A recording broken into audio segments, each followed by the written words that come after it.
Part time job અપાવવાની લાલચ આપી hotel બુકિંગના task પૂર્ણ કરવાનું કહી લાખો પડાવનાર આરોપીઓને સાયબર ક્રાઇમે ઝડપી પાડ્યા છે. સાયબર ક્રાઇમ પોલીસ પાસેથી મળતી માહિતી મુજબ ટેલિગ્રામ પર પાર્ટ ટાઈમ જોબ આપવાનું જણાવી હોટલ બુકિંગના ટાસ્ક પૂર્ણ કરવાથી સારું એવું વળતર મળશે તેમ જણાવી ફરિયાદી પાસેથી અલગ અલગ બેંક એકાઉન્ટમાં 12,21,000થી વધુ પડાવી લેનાર નિકુંજ અનિલ મોરડિયા, હાર્દિક ઉર્ફે ભૂરી ઉર્ફે ભૂરો જોડિયા અને નિકુલ ઉર્ફે નનકો ઝીંઝાળાને ઝડપી પાડ્યા હતા. તો આરોપી નિકુંજ મોરડિયાએ 65,000 કમિશન લઈ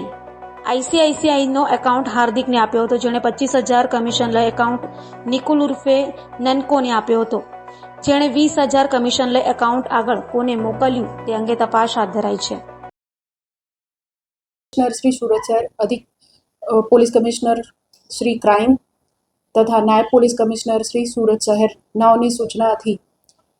સાયબર ક્રાઇમ પોલીસ સ્ટેશનમાં નોંધાયેલ ગુનાઓની અંદર આરોપીઓને પકડી પાડવા માટે તથા સુરત શહેરની પ્રજાનું સાયબર ક્રાઇમથી રક્ષણ થાય તે માટે ગુનેગારોને શોધી કાઢવા માટે સૂચના આપવામાં આવે. તે અંતર્ગત ગત વર્ષ 2023માં સાયબર ક્રાઇમ પોલીસ સ્ટેશનમાં નોંધાયેલી FIR નંબર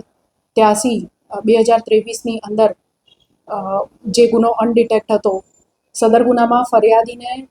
હોટલ બુકિંગના અલગ અલગ ટાસ્ક આપી ફરિયાદીને શરૂઆતમાં કમિશન આપી અને ત્યારબાદ